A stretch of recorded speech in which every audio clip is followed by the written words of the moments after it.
안녕하십니까, 문tal란TV입니다. 4.15 총선에 대한 문재인 정권의 불안감이 갈수록 커가는 양상입니다. 이제는 체면이나 명분 다 내던지고 또 국민도 의식하지 않고 정권 내부 여기저기서 그간의 자신들의 주장을 180도 뒤집는 비례정당 창당 주장 목소리가 분출하고 있습니다. 민주당 최고위원을 지낸 송영길 의원이 25일 반칙은 자신들이 먼저 해놓고 미래통합당이 반칙을 썼으니 민주당도 비례정당을 창당해야 한다며 뻔뻔한 덮어씌우기 주장을 했습니다. 민주당의 이러한 움직임의 가장 큰 이유는 미래통합당이 차기 총선에서 제1당이 될 가능성에 대한 두려움 때문 외에 다른 이유를 찾기 어렵습니다.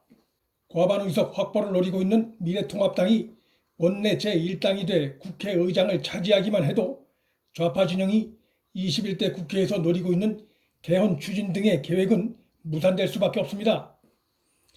자나깨나 문재인 정권을 향한 박지원도 차기 총선에서 통합당이 제1당이 될 것이라고 전망했습니다. 박지원의 이 발언 속에는 현 정권이 그간 잘못한 것이 많아 국민 심판이 불가피하다는 의미도 담겨 있는 것으로 봐야 합니다. 의병들이 나오는 것을 어쩌겠냐라거나 정당 창당을 이분들이 하시겠다고 하면 우리가 막을 방법이 없다는 이인영, 홍익표 등의 철면피한 발언들은 민주당이 내부적으로 비례정당 창당에 본격 고민하고 있음을 보여주는 대목입니다. 민주당의 비례정당 창당에 문재인이나 문재인 부부가 개입된 정황도 제기되고 있습니다.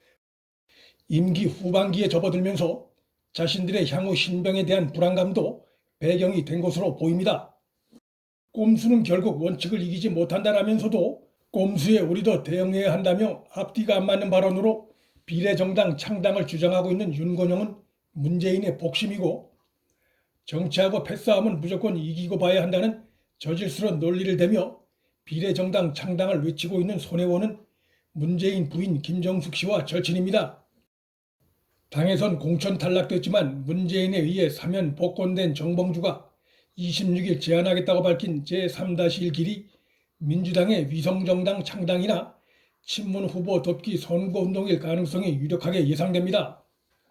민주당이 가장 고민스러운 점은 문 정권에 협조해온 정의당의 반발입니다.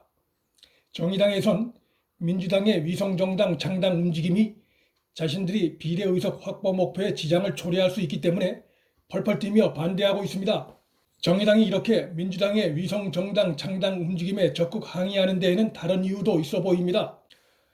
정의당은 이미 지난 20일까지 비례대표 경선 예비 후보를 37명이나 선발하면서 비례대표 공천 신청자의 기탁금을 2천만 원에서 5천만 원으로 대폭 상향 조정해 놓은 상태입니다. 헌법재판소가 비례대표 후보에게 기탁금을 받는 것은 헌법 불합치라는 판단을 내렸음에도 비례대표 공천 신청자의 당내 기탁금을 2배 이상 상향 조정한 것입니다. 심상정이 정의당이 마치 비례대표를 갖고 장사를 한다는 대단한 오해가 있다며 목소리를 높였지만 대폭 상향 조정된 액수를 보면 심상정의 이러한 발언이 무색해집니다. 개정된 선거법으로 정의당이 비례대표를 이전보다 많이 낼 수 있을 것이란 기대로 기탁금 액수를 대폭 상향 조정했고 그럼에도 많은 후보자들이 몰렸는데 만일 민주당이 위성정당을 창당하게 되면 민주당 이중대 소리를 듣는 정의당 비례대표 당선자는 줄어들 수밖에 없고 그 경우 기탁금을 낸 후보자들로부터 정치 사기를 당했다는 비판이 제기될 수도 있습니다. 하지만 정작 민주당의 속내를 들여다보면 이럴 수도 저럴 수도 없는 딜레마에 빠져 있어 보입니다.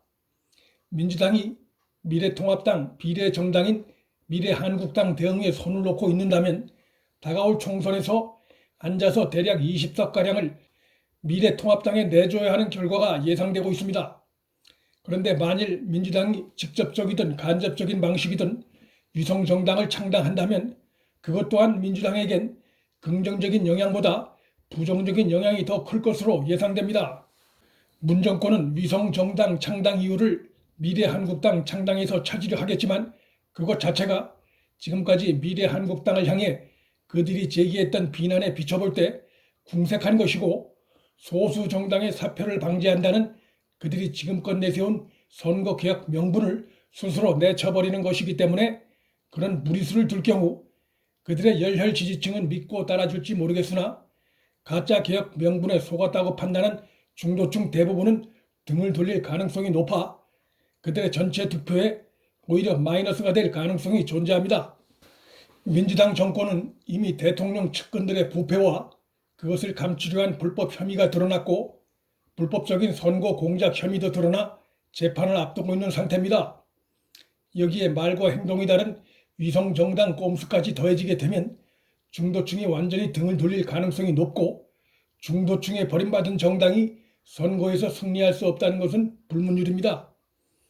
더욱이 온 나라가 코로나19 사태의 초비상인데 집권 세력이 직접적이든 간접적이든 위성정당 창당에 나서게 되면 이것은 이율 배반 행위 차원을 넘어 국가 위기 상황에서 집권 세력의 중대한 직무 유기 행위가 될 수도 있어 국민으로부터 완전히 버림받을 수도 있습니다.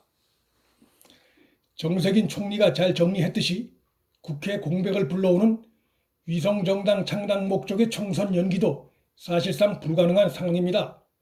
따라서 민주당의 위성정당 창당은 남은 시간으로 보나 또 현재 우리나라가 처한 위기 상황으로 보나 불가능하다고 판단됩니다. 일부 극렬 문파들이 설령 무리해서 비례정당을 창당한다고 해도 그 부적절함과 무리수는 여권 전체의 역효과를 초래할 가능성이 더 높은 상황입니다. 차기 총선은 범여권은 스스로 파놓은 함정에 자기 발로 걸어 들어가는 상황이 될 전망입니다. 문틀란TV 여기서 마칩니다. 구독과 좋아요, 알림, 방송 공유는 방송 제작에 큰 힘이 됩니다. 시청해 주셔서 감사합니다.